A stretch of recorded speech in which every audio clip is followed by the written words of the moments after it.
Good evening, ladies and gentlemen, and welcome to this evening's quarterfinals debate. My name is Alex Carter, and I'm the chairman of the debate. The timekeeper is Nicholas. Nicholas. Excellent. The debate will be judged by a panel of three adjudicators, who are Miss Sasbo, Miss France, and Mr. Wilkins. The topic of the debate is that Leunig should not have been sacked. The affirmative team, seated to my right, is from Ross Trevor College, and the negative team, seated to my left, is from Pembroke School. The speaking time for this debate is 8 minutes. A single warning bell will sound 1 minute before the speaking time, and a double bell will sound at the speaking time. Please ensure that your mobile phones are switched off. I'd like to declare this debate open and call upon the first affirmative speaker, Sej Sidhu.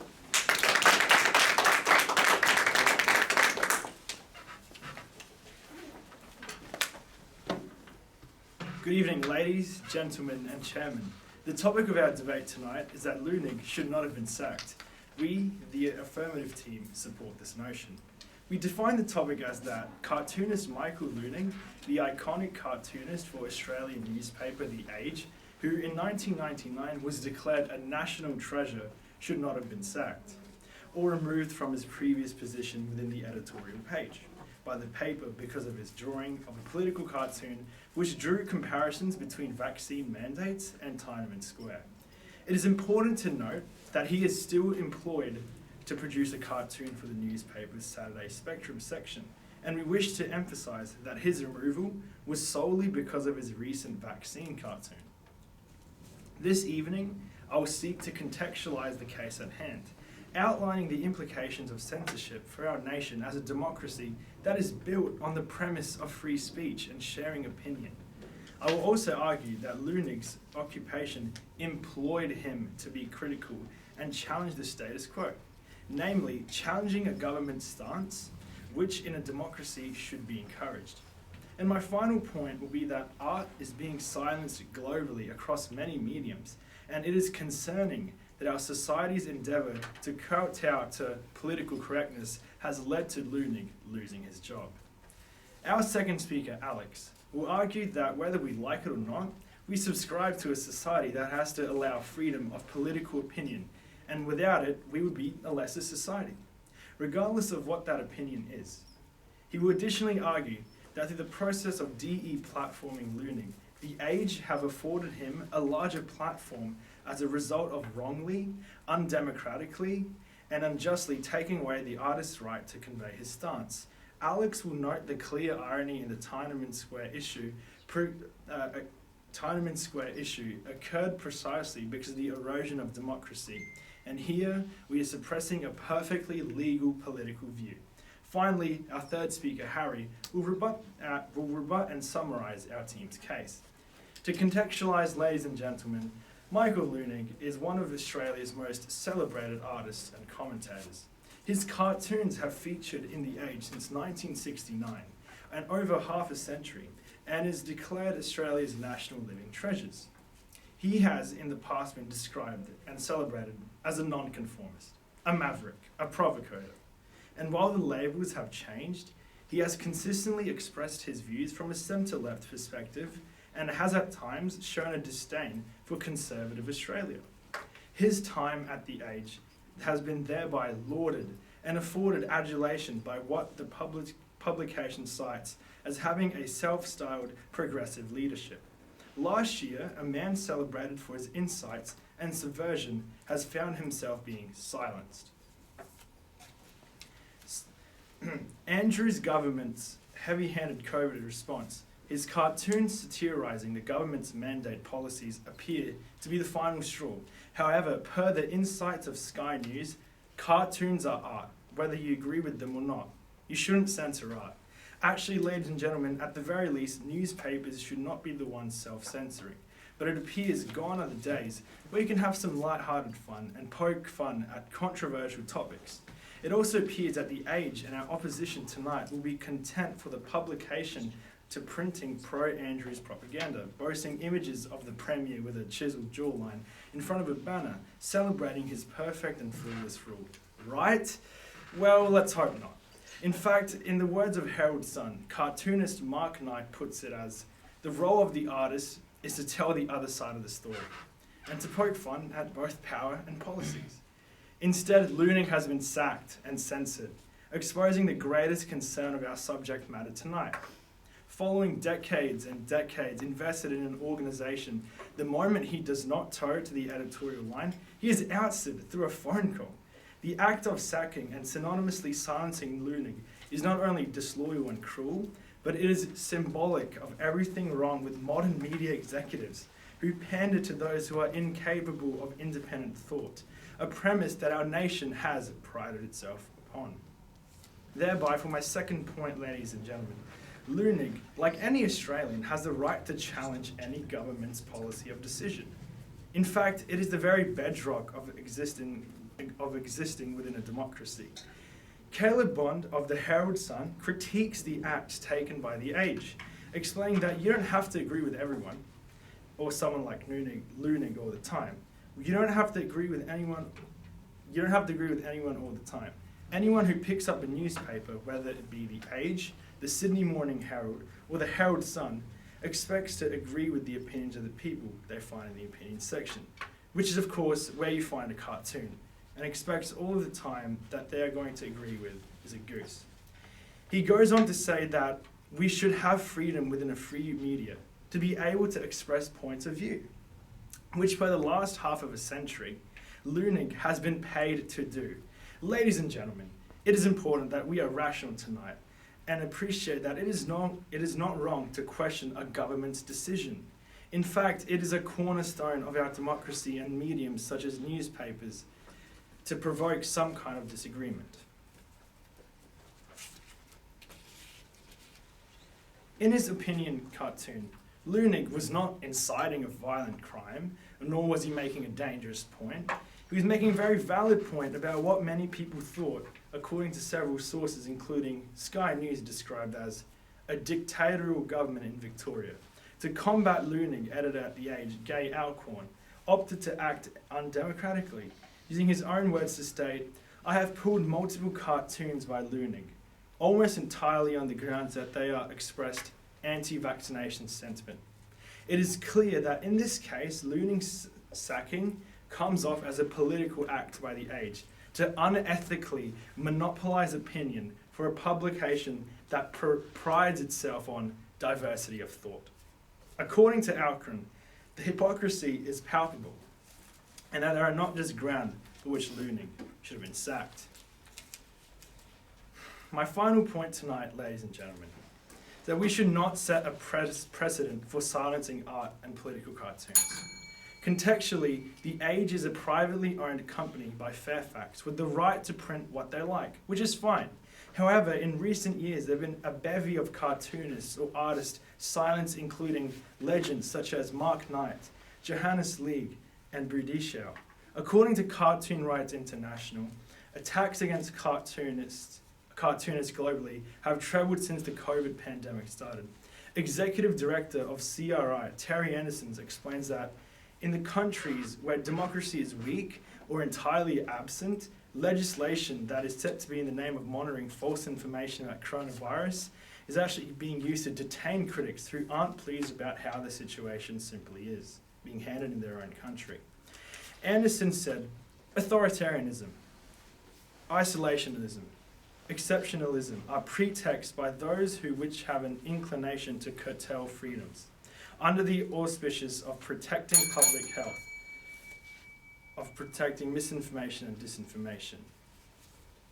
And that is why, ladies and gentlemen, Leunig should not have been sacked.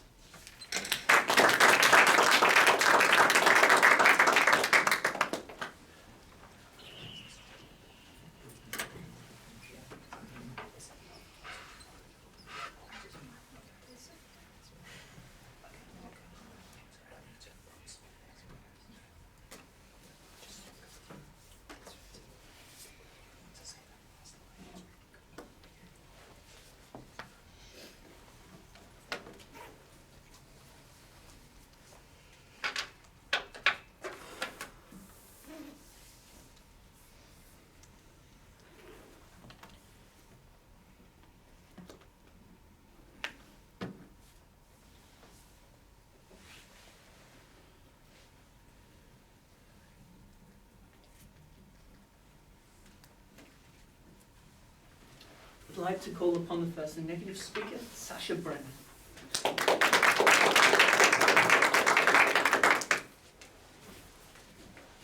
Good evening, Mr. Chairman, ladies and gentlemen. The topic of tonight's debate is that Lunig should not have been sacked. We, the negative team, wholeheartedly object with this statement on strong moral and practical grounds.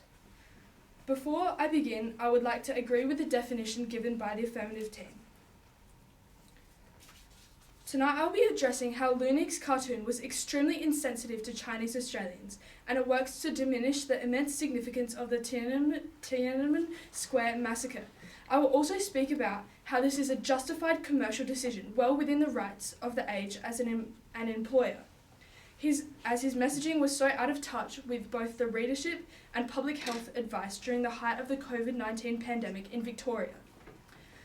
Our second speaker, Maruthini, will discuss the potential impacts of continuously supporting Lunig, as the promotion of anti-vax propaganda poses significant health risks to the population, especially vulnerable groups. Our last speaker, Max, will rebut and provide a summary of our team's case. But before I begin, I must point out some flaws in the opposition's argument. The first speaker from the opposition tried to tell you that we should not censor art, and therefore Lunig should not have been sacked. This is wrong, because censorship is actually important in the maintenance of ideals. To be clear, we are not saying that we should censor everyone that we disagree with, but as Maruthini, the second speaker of our team, will outline, there are many harms in Lunig's views and the promotion of them. Many nations censor views associated with hate speech or views that are directly harmful to people. Ladies and gentlemen, if Lunig's views are harmful to the immunocompromised and elderly, even though these statements are indirect, censorship is justified, as in such a situation, it is to aid those who cannot genuinely risk the vaccine. Furthermore, he hasn't entirely been censored. He still maintains a position at the Age, publishing in the Saturday edition of the publication. The first speaker from the opposition team has also tried to tell you that the majority of Lunig's works have been acceptable, and therefore we should not judge him on one single lapse. This point may have been considered by us if it wasn't for the fact that this isn't just one lapse.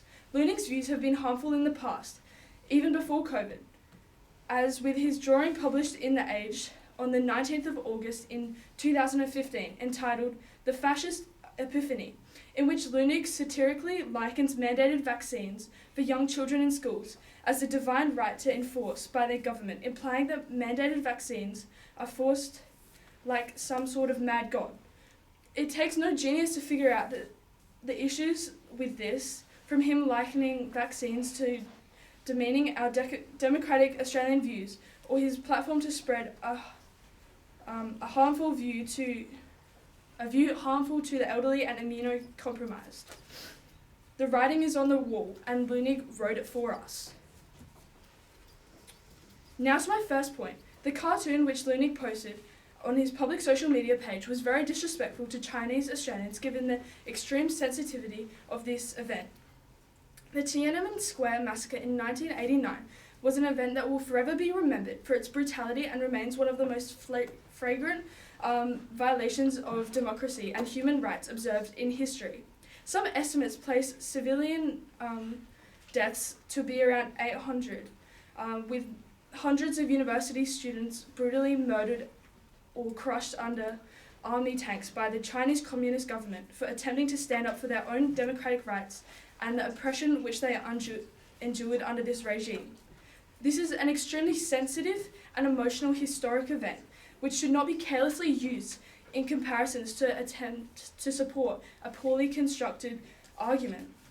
In 2016, a similar situation occurred in which cartoonist Bill Leak published a cartoon in The Australian attacking Indigenous people. The political cartoon portrayed an Indigenous boy being held by a police officer and taken to his own father, who was shown as an alcoholic who could not remember his own son's name. In this case, the paper doubled down and publicly supported the cartoonist, despite his blatantly racist content. This reinforced and supported the harmful and offensive message of the cartoon from a well-reputed media outlet. To not publicly condemn Lunig's insensitive and truly harmful cartoon would be irresponsible on a moral basis, as it would have resulted in the condoning of this messaging. For Lunig to compare this life and death fight for democracy against a health recommendation that is strongly scientifically backed is abhorrent. These situations are completely different, and putting them on the same level works to minimise the historical event and is extremely offensive to Chinese Australians. In this massacre, the Chinese Communist Party was dictating every facet of its citizens' lives, exercising excessive and brutal control. The current circumstances that Lunig is addressing is entirely different in nature. The democratically elected Australian government is attempting to serve its people by promoting the COVID-19 vaccination, which is estimated to have saved over 20 million lives worldwide just in its first year, according to the Lancet Infectious Diseases. It is truly the Age's obligation to sanction him, given the carelessness and insensitive nature of this piece. Now to my second point. The Age has full rights to make this decision as a commercial entity. It should be established that Lunig was not sacked from the Age, but only demoted. The consequence of the disrespectful cartoon was that he was no longer featured in the Monday editorial page, but continued to provide cartoons for the Saturday edition of the Age. This is a legitimate commercial decision, as stated by the Age's editor, who commented that the work was completely out of touch with readership and wildly out of line with public sentiment. This notion is heavily supported by the fact that at the time of publication, 90% of the Victorian population was vaccinated against COVID-19, and research from the Burnet Institute stated that vaccine intent was approximately 99% at this time.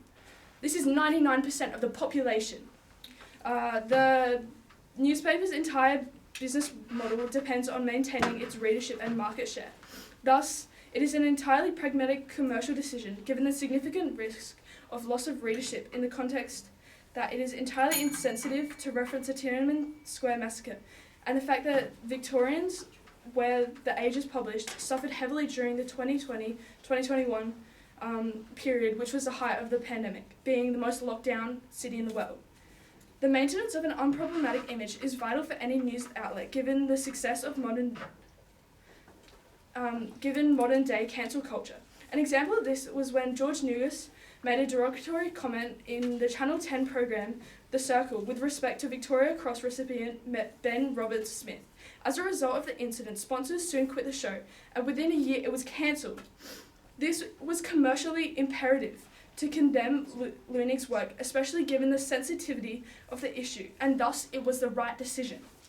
To summarise, it is blatantly clear that Lunig should have been demoted on the basis that the cartoon is extremely offensive to Chinese Australians, given the sensitivity regarding Tiananmen Square, as well as it is within the full rights of the Age as an employer to make this commercial decision to demote Lunig for such an offensive and out-of-step work. We understand that the role of cartoonists is to provoke and challenge the status quo, but believe that Lunig has simply gone too far. Thank you.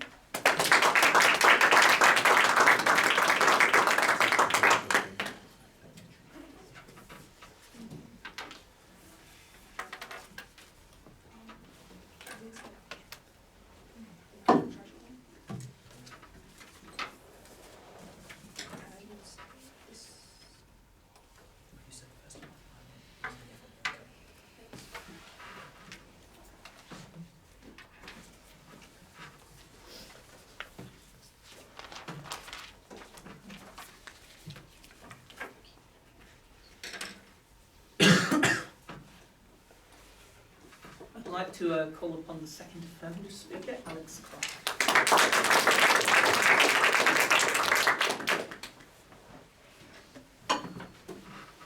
Good evening, Mr. Chairman, ladies and gentlemen. The topic for our debate is that Lunig should not have been sacked, which is a notion that we, the affirmative team, agree with. Prior to raising my own points tonight, I would first like to rebut the ideas raised by the first and second speakers. The first speaker. The first speaker spoke to you and said that the comic was insensitive to Chinese Australians. Yet this is not the only instance that the square has been used around the world. The Tiananmen Square image is often used around the world as a Charlie Chaplin-like like metaphor that conveys to the power struggle between two different groups. She also said that Leunig has had previous examples with similar issues. This is his job. He is not meant to go drawing boring pictures that we're just going to skim over. He needs to make something that we're going to draw our eye. He has to challenge the status quo. She also said that censorship is important. And Article 4.4 in the Australian law reform, I will touch on later about how it is perfectly legal what he did.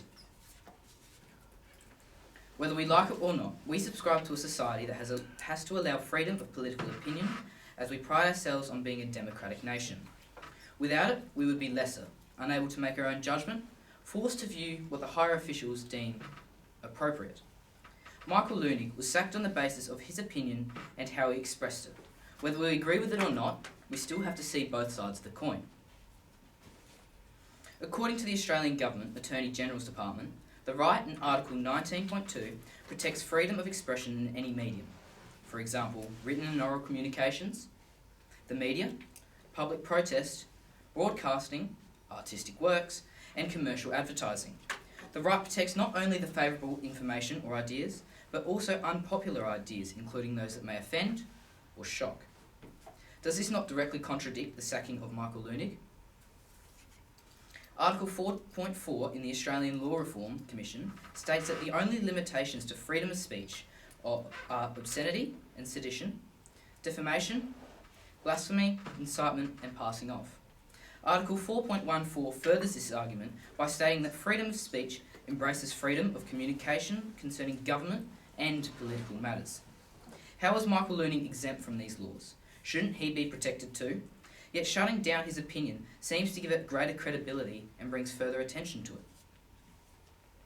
My second point tonight, ladies and gentlemen, is that Leunig should not have been sacked, as the action of deplatforming someone is actually proven to have counterproductive outcome. Instead of encouraging unique opinions and giving readers the respect and resolve to decide an opinion for themselves. The Age's editor, Glay Alcorn, has achieved exactly the opposite of his intent to silence any stance that challenged the notion of vaccinations, of how the Victorian government had handled the process. According to Vox.com, several academic studies in the past few years have also quantitatively measured the impact of major social media networks like Twitter, Reddit, YouTube, and various publications deplatforming accounts for posting violent, hateful, or abusive content. Some of these studies have found that deplatforming was effective as a short-term solution in reducing the reach and influence of offensive accounts, though some studies found increases in toxic behaviour these users exhibited on alternative platforms. Whilst it is a stretch to call Leunig's cartoon hateful or abusive, the concept is the same. Those who are concerned about the vaccine are undoubtedly going to have their tempers raised at hearing a representation of their voice has been silenced. Concerningly, the studies also revealed that users who migrated to other platforms often became more radicalised in their new communities. Followers who exhibited more toxic behaviour moved to alternative platforms, using different methods to express their concerns. In 2021, this manifested in protest, with thousands declaring this is about pro-choice and the fundamental rights that we enjoy in a democracy. A protester named Jennifer explained, "I've never been one to protest, but we need to stop the erosion of our voice and rights." Ladies and gentlemen, understanding the effects and limitations of deplatforming is critical, since the act will inevitably prompt controversial and harmful political speech online and can spark other forms of rebellion, further challenging companies and their content policies. My final point tonight, ladies and gentlemen, is to argue the irony of this evening's debate, in that the Tiananmen issue occurred precisely because of the erosion of democracy. And here we are, suppressing a perfectly legal political view. Readers familiar with the infamous Square massacre in Beijing will know that it came after weeks of protests by students and workers demanding democratic change and the end of corruption. While perhaps a hyperbolic representation of the situation in Victoria, akin to descriptions in many cartoons, The message echoes many of the feelings shared by those under Dictator Dan's rigid approach to the pandemic. While being labelled as tasteless and out of touch with the readership by the Age's editor Gary Alkin, and some readers, however, the opinion proved to be divided, hence perfectly achieving its intention. Some claiming to love the cartoon, and others dubbing Leunig as brave.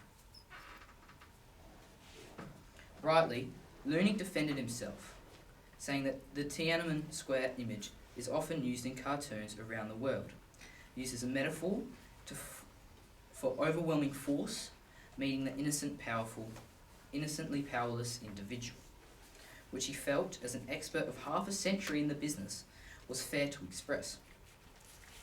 For having drawn a cartoon that simply divided opinion on a controversial matter, Michael Leunig lost his job. It is this kind of undemocratic behaviour that has prompted humans to act in far greater extremes to defend their rights, as seen in China in 1989. Isn't it ironic that the Chinese government have done all they can to restrict the ability for the Chinese to find the information on the Tiananmen Square incident? And us as a democratic nation, democratic society, have done the exact same. Aren't we hushing up the political free opinion of Michael Leunig? To conclude, due to the various reasons pertaining to free speech, the counterproductive action of deplatforming as a person, and finally, the ironic validity of his cartoon's message, cartoonist Leunig should not have been fired. Thank you.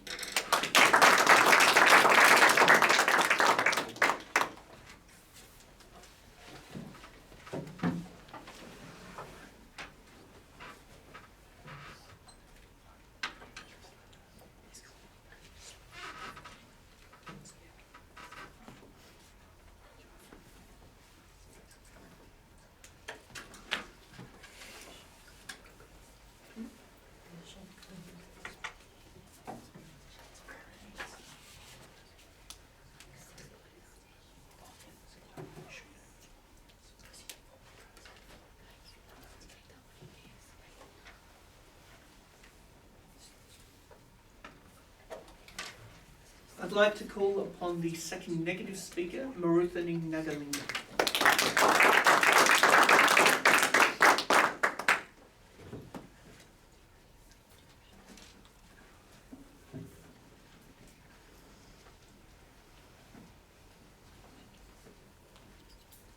Good evening, Mr. Chairman, ladies and gentlemen.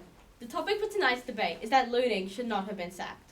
We, the negative team, thoroughly and absolutely disagree with this statement. Before I begin, I must point out some flaws in the opposition's case. The first affirmative speaker tried to tell you that by deplatforming Leunig, they are eroding his right to express his views. This is wrong, as they have not taken away his right for free speech. They've simply told him not to express his views on their platform.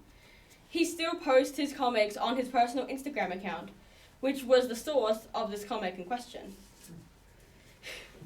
He also tried to tell you that Leunig has the right to express his own views and that sacking is a violation of freedom of speech.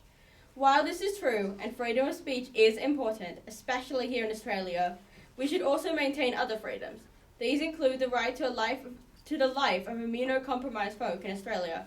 Moreover, is the right of the aged individuals, as I will state later, to make independent action as an employer and media body. Leunig was free to express his views, but the Age is also free to deal with him as an employee in the way they seem fit. He also tried to tell you that people that do actually agree with Leunig, and as such, he should not have been removed. This is wrong because the anti-vax movement, which he promotes, isn't just pseudoscientific, but harmful as well. To make explicit note, people are absolutely in the market to utterly reject the movement it has found to be oppressive. The anti-vax movement has its origins in the infamous article, which has been disproven time and time again, claiming that vaccines cause autism, giving itself stigmatic origins surrounding negative views on autism, harming autistic folk worldwide. Furthermore, in an article published in the ABC, written by Katie Brebner Griffin, Griffin outlines the negative impacts on relying on natural immunity. discussing that there would be a no pandemic if that were functional. She also highlights that those of a wealthy, cisgender, heterosexual, able, neurotypical white Australian background, in our case here, Leunig, promoting anti-vax views is an absolute abuse of privilege, as it is these people who can internationally afford healthcare and domestically in Australia be less likely to be denied it. Moreover, in the case of disability, someone such as Leunig is more likely to survive infectious disease. The movement itself is inherently ableist, and as such, those who follow Leunig should not be taken seriously either. The second affirmative speaker has tried to tell you that the imagery of the Tiananmen Square massacre has been used before. Even if this is true, this doesn't reduce the insensitivity that Chinese individuals may encounter when they are time and time again shown poor misrepresentations of the intent of the Tiananmen Square protests, which don't even begin to meet the severity of a government eroding the democratic freedom that people were told they were entitled to. He also told you that it is Leunig's job as a cartoonist to poke fun at policies and government, and as such, he should not be punished. Whilst it is true that government should be openly criticised, and that is in fact the role of the cartoonist, it must be understood the role of criticism of government is to help people. Spreading the anti-vax movement is harmful, as outlined by our first speaker. Our first speaker, Sasha, already informed you about the extreme insensitivity of this cartoon and how this could be insensitive for Chinese Australian residents. She also highlighted the rights of the age as a commercial entity and how there is nothing unmoral about the removing of Leunig from his formal position. Now to my first point. Leunig's views are inherently harmful, both at the short and long term. To begin with the short term, Leunig has himself proposed a comparison of government-enforced mandatory vaccination to fascism, titling one of his anti-vax cartoons as Fascist Epiphany. When one considers the principles of fascism, totalitarian states typically come into mind due to the presence of these throughout history. Therefore, by making this comparison, he is comparing regimes which marginalize and harm minority groups of people with the current efforts to make society safer for all who reside within it, but particularly those who are in minority groups, which would be most harmed by the repercussions of being unvaccinated. This, especially in the wake of a global health crisis such as the COVID-19 pandemic, is an incredibly dangerous mentality to promote, as it stands in direct opposition to the well-being of those who will be most severely affected by symptoms of the virus, should they be affected. These include the very young, the elderly, and the immunocompromised. According to the Australian Department of Health, it is estimated that 500,000 people across the nation are severely immunocompromised. And while government initiatives are in place to ensure their individual experience of the virus in an era where we're seeing this declaration of 10,000 cases per day is as mild as possible, it can be argued that it is still the social responsibility of us all to say that we have no part. It can be argued it's still the social responsibility of us all. To say that we have no part in promoting the health of others is a blatant dismissal of those who abided by all the government policies and guidelines thrown at us over the past few years, especially in Melbourne, where Leunig and The Age are based. Since the start of the pandemic, the city has endured a cumulative 262 days of hard lockdown, according to the ABC, which is one of the longest known periods globally.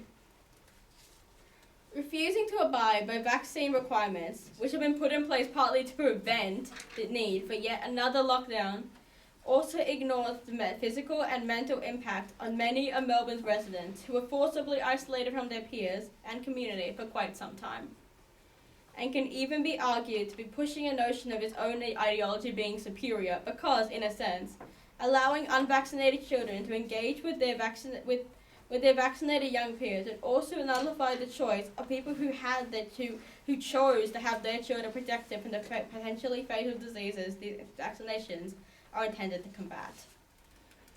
Now to considering the longer-term connotations. Leunig has held the views he's expressed in the cartoon which led to his deplatforming for quite some time. An example of an anti-vax cartoon he has drawn in 2015 invokes the idea of the god of science granting the divine right to enforce mass medication. so quoted from his cartoon. At the time, he was allowed to publish his work in the Age's editorial column, with the agency stating that as an institution, we disagree with Leunig, but we will still defend his right to hold those views. It should be noted that the incident that sparked the creation of this cartoon was different to that of the current era. The Victorian government was considering making it mandatory for young children to be up to date in their regular vaccinations in order to be eligible to utilise the state's childcare services. The point he was attempting to raise was, as he stated in an email to a dissatisfied reader, the lack of agency that individuals have when it comes to considering whether to have their child vaccinated, as families with unvaccinated children would not have the same benefits as those with vaccinated ones. It should also be noted that, as a response to this, Jill Hennessy, the Victorian Health Minister at the time, stated that the public health and well-being of the broader community has to take precedence against the anti-vaccination movement. This is likely to be the principle that was applied to his most recent deplatforming, as the public health and well-being was both paramount, especially in roles where the receiving vaccination become mandatory, such as aged care, healthcare, and disability workers.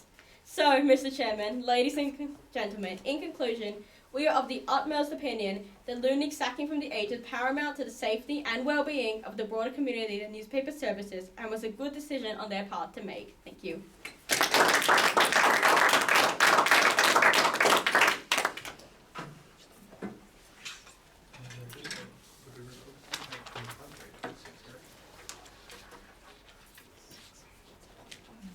Yeah, fair enough.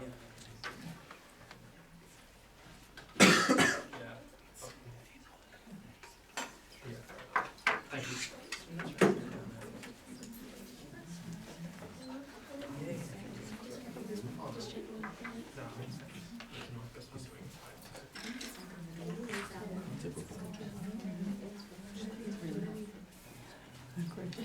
It is.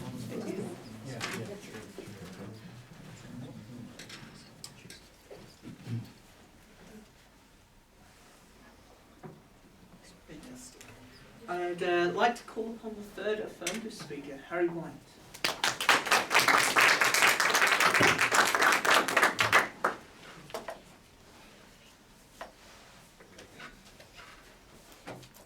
Good evening, ladies, gentlemen, and chairman.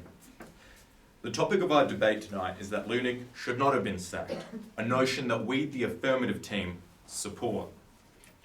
Our stance on the subject matter has already been carefully outlined by our first and second speakers, Sedge and Alex. However, before completing a summary of my team's primary points, I would first like to draw attention to some of the concerns we have raised by Pembroke. And I would also like to share some of the limitations in their arguments that they have raised. The first speaker said that Leunig had created various other cartoons, and that this essentially was a tipping point. However, as we have stated in our definition, the removal of Leunig was in response to his political opinion of Dan Andrews' vaccine mandates.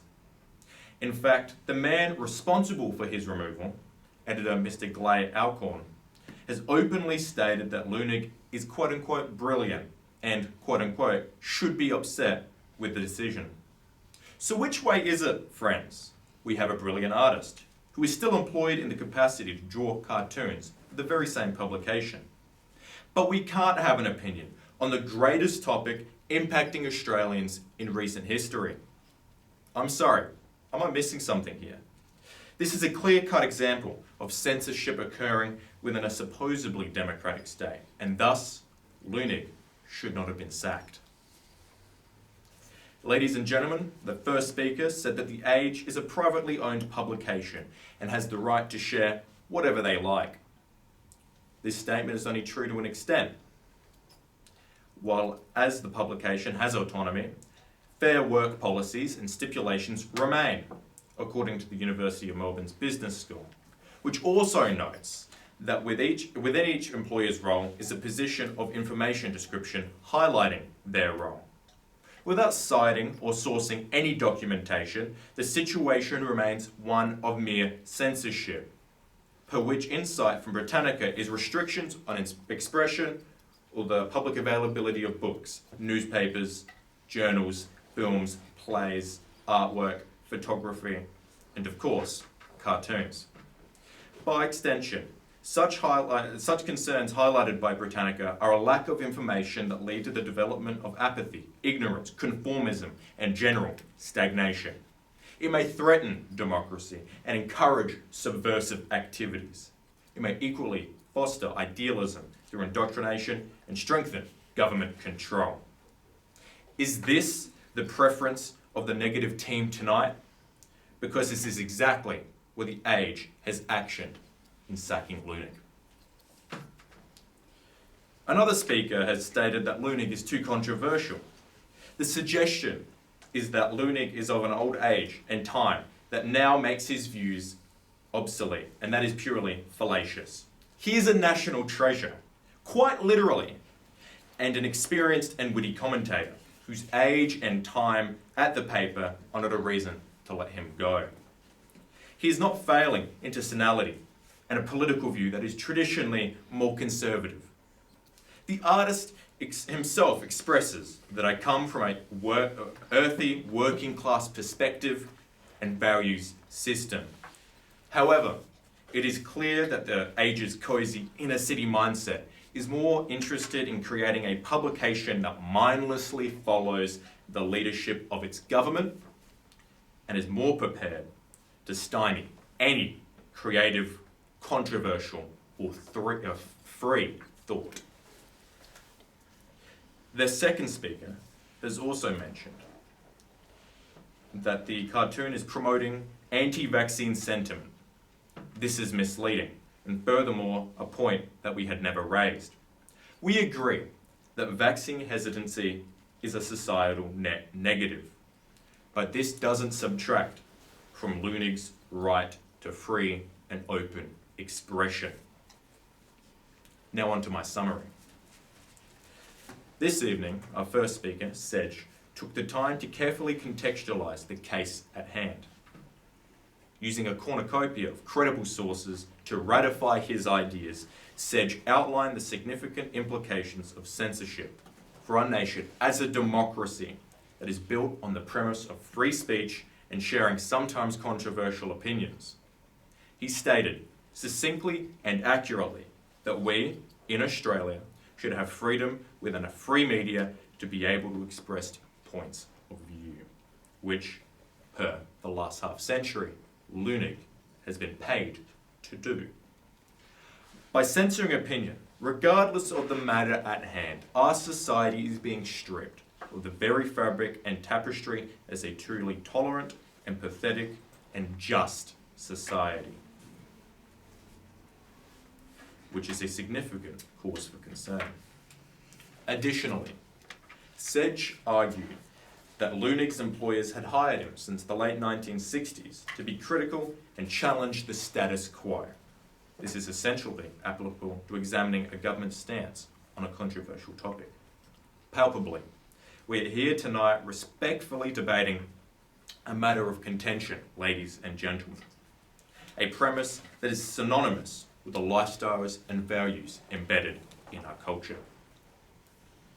Such a change or opinion was not offered to Leunig, as editor Gley Alcorn openly admitted to silencing a dozen of Leunig's cartoons, which is an act we cannot support. Finally, Sedge argued that art is being silenced globally across many mediums, from art to film to newspaper to even cartoons.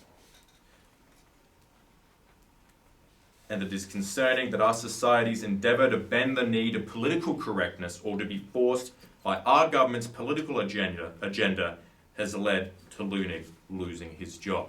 And that is wrong. Complimenting Sedge, as I often do, our second speaker, Alex, argued whether we like it or not, we subscribe to a society that must allow freedom of speech and, by extension, political opinion. And that, without it, we would be, intellectually, a far poorer society. The renowned Voltaire quote that articulates, "I may disagree with what you say, but I will defend to the death your right to say it," is alive and well in our debate tonight. Since it appears that the 18th century philosopher appreciated this concept, It is tough to reconcile that in 2022 the age is still failing to grasp it. Alex additionally argued, ironically, through the process of deplatforming Loonig, the age has afforded him a larger platform after wrongly, undemocratically, and unjustly taking away the artist's right to convey his stance. In their attempt to silence Loonig, the cartoon has indeed reached a wider readership, making the matter a greater issue than if the publication had simply not sacked him and allowed him to do his job. Alex also considered the terrific irony that Tiananmen Square massacre occurred precisely because of the absence of democracy. And here we are, suppressing a perfectly legal, albeit controversial, political view. Thereby, ladies and gentlemen, following the clearly defined and thoroughly verified insights provided by our team, it is apparent that Loonig should never have been sacked. If I would like to leave you with a pearl of wisdom, it is from the famed 20th century British author, "If liberty means anything at all."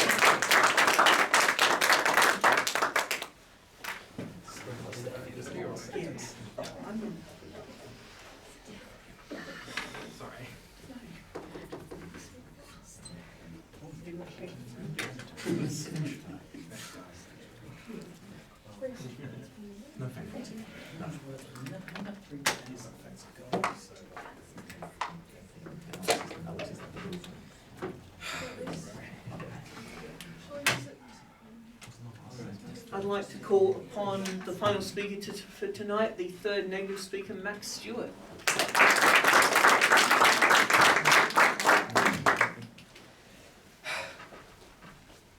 Good evening, ladies, gentlemen, chairman, and timekeeper. The topic for tonight's debate is that Loonig should not have been sacked. We, the negative team, find this statement undoubtedly false. Before I summarise the points of my previous speakers and provide a conclusion to our debate, I must first point out the flaws in the points of the opposition team.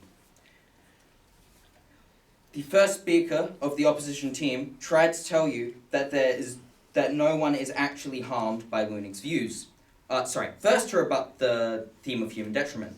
Anyways, this is wrong because, to discuss one group affected by him, disabled people are less likely to be able to get any given vaccine. Moreover, death of anyone, not just disabled, could be prevented with a vaccine is a huge issue, making Loonig's views harmful. As such, Loonig's views are in fact harmful. The second speaker of the affirmative team tried to tell you that the Tiananmen Square image is a symbol around the world against authoritarianism, and likened the sacking of Loonig to the suppression of information of Tiananmen. This is wrong because this is simply not congruent. China killed over 100 million people under Mao to maintain the suppression of this issue. But is a man standing against all that supposedly equal in importance to, I don't know, a man choosing not to vaccinate? Anti-vax kills people, children, as discussed by my second speaker, the disabled. Ladies and gentlemen, let's not confuse ourselves. Loonig's view here stood to result in hurt, unlike the original image which he appropriated. Now to rebut the largest theme, freedom of speech. The first speaker of the opposition team tried to tell you that the sacking is unfair to Loonig. It is true that Loonig is affected. I'm not going to stand here and tell you that Loonig is unfazed by his sacking. That would be to lie. But I instead mean to tell you that it is the point. Loonig has proven his views to be harmful and as such deserves pushback of this kind. As such, Loonig has forfeited sympathy in this situation.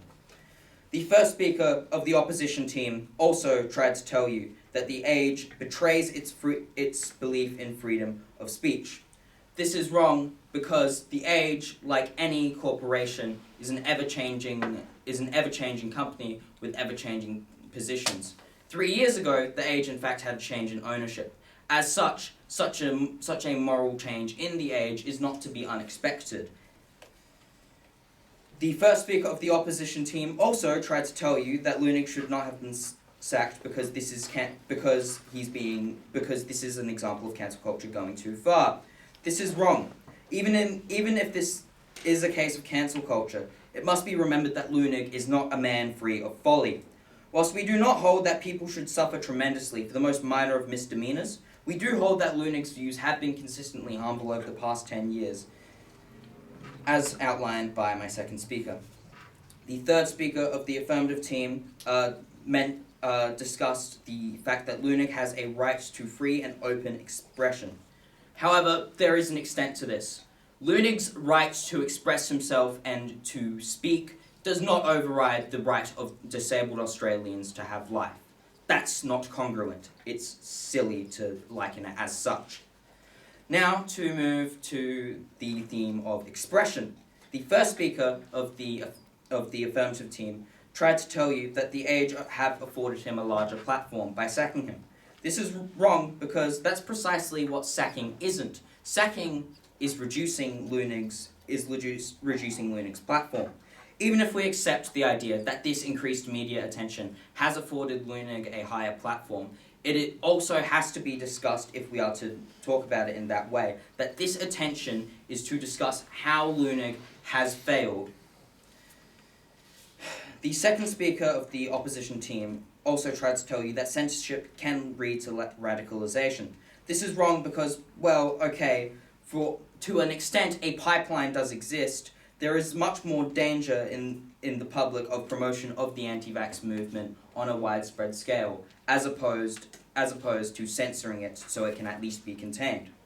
The second speaker of the opposition team also tried to tell you that you do not have to agree with everyone all the time, especially in media, in this case, Lunig. Whilst it is true that you don't have to agree with everyone all the time, method of expression must be taken with care. Political correctness is important. Lunig has not maintained this in his comic in April 2015, in which he used the term maternal instinct, which is associated with the idea that women are primarily caregivers, along with the invocation of religion later in that year in regard to mandated vaccines in primary schools. And as spoken about by my first speaker, the absolute insensitivity of the appropriation of the tank man. We do not agree with Lunig, and we do not intend to silence him just because we don't agree with him, but Lunig has failed to express care in his method of expression of his views. It's not just what Lunig said, it is the way Lunig said it. Now to move on to the theme of legality and law. The first speaker of the opposition team tried to tell you that there are no laws against Lunig's expression of anti-vax views. Whilst it is true that to some extent laws lack in the department which would silence Lunig, laws are in many ways neither here nor there, as outlined by my second speaker. There are the rights of the Age as an independent news body. Irrespectively, Lunig has expressed harmful views. The third speaker of the opposition team tried to tell you that fair work policies remain, and as such, the removal of Lunig breaches these fair work policies. However, Lunig wasn't completely fired. As such, he is not subject to all the fair work policies that were outlined. Lunig was demoted sacked in the individual action of the Age, which is a right of the Age. And additionally, perhaps most importantly, if we are to discuss fair work and the fact that Lunig should be protected by fair work commissions, Lunig did not actually take the issue of his sacking to a fair work commission, and as such, there is no legal action to be taken there. Now to summarise my team's case. Our first speaker, Sasha, opened our case discussing the insensitivity of Lunig's appropriation of the tank man. She also highlighted the rights of the Age as an independent media body and employer. Our second speaker, Mary Thinney, spoke to you about the immediate impacts of this drawing being addressed in the Age. She then moved to the long-standing problems and impacts of Lunig. Here, in the end, I shall remind you why we meet here tonight. This is a discussion of not just Lunig, but of art and its impact. Lunig has been considered a national living treasure for his past work. But as I say in that statement, in past, his views have proven in modern day to be insensitive and harmful, leaving the Age with no choice but to remove him. In conclusion, ladies and gentlemen, we do not stand here today because we are against freedom expression. We stand here because we are here for the safety of Australians. The third affirmative quoted Voltaire saying that you might not agree with someone, but you will defend to the death their right to say it. But I say, if someone's view results in death itself, then what's the point of saying it? Thank you and good night.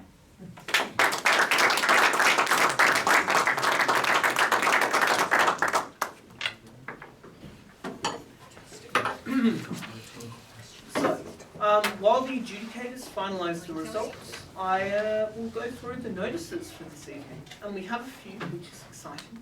So, the first one is to say that we're delighted to announce that the grand finals will be held in the House of the Assembly Chamber, Parliament House, on Saturday the 24th. So yeah, we'll have to head along to that, defending the results of these kind of things. Year 10, no bias either way at all. Year 10 and senior, alrighty. Would you like to be an adjudicator for primary school debates in 2023? Adjudicating is a great community service and it will help to improve your own debating, which it will. See the information desk for more information about how to sign up. Finally, or not finally, topic and side information. It's so exciting to have more than one thing to say. Topic and side information for the semi-finals will be available on the Debating SA website for tomorrow morning. Please be sure to check your side and debate time information carefully. Debates will be held here at the same venue next week. And no need to read, but helpful information. That's fine. We won't read it. Amazing. Alrighty, let's wait for the adjudicators to finalise their results. Yes. Just excited. I was waiting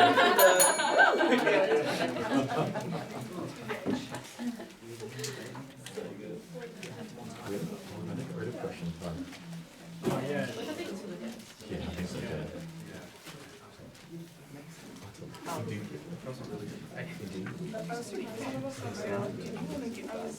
Oh, yes, sorry. Sorry. Yeah. Best chairmaning I've ever Yeah, seen. best check. Definitely not trying to start. Yeah.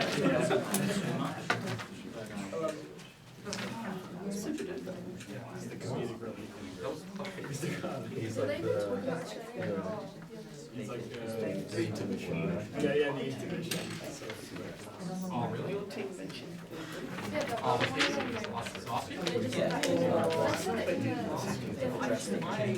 When I was a debater,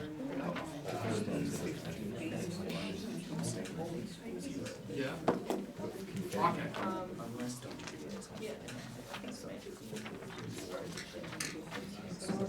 Was interesting. yeah, yes. Yeah, That's a base. lots of content on both sides to choose. I remember when we were doing some of our press, I was just thinking, I think someone's going to deserve a check win Yeah. during the day. Yeah. And lo and behold, Yeah. there it is. Yeah. It's a yes, classic quote. I mean, I have to say, like, the topics this year have been pretty interesting.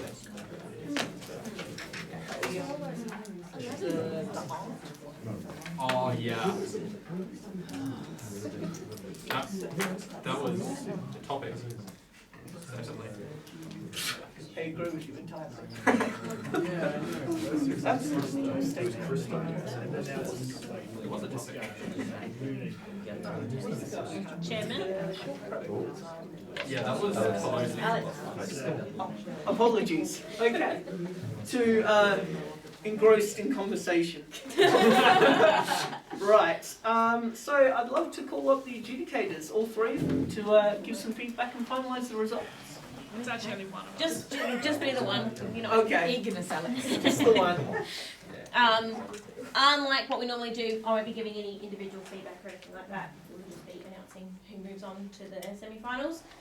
It was a unanimous decision tonight, and it was based on more comprehensive, better reasoned, and more robust arguments. We want to give the win tonight to the affirmative team. So congratulations.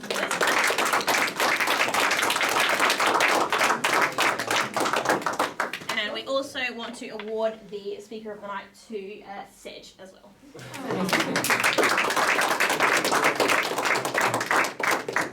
Lovely. So I would like to call upon a member of the runner-up team to give a vote of thanks.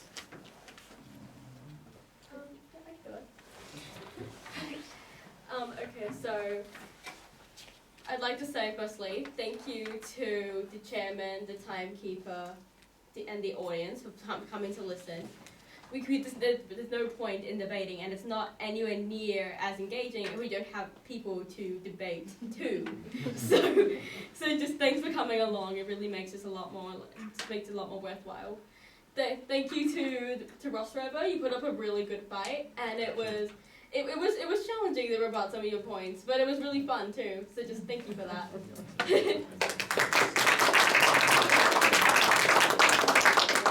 And I'd like to, just call upon a member of the winning team to second that vote of thanks. What, to second that vote of thanks? No. Thank you to the adjudicators, the audience, the chairman, the timekeeper, and thank you to the Pembroke for not making it easy and really making it a very engaging and lively and vibrant debate. Thank you. And ladies and gentlemen, sincerely thank you for your attendance. I hope this has absolutely no influence on future job prospects. And I would like to declare this debate closed.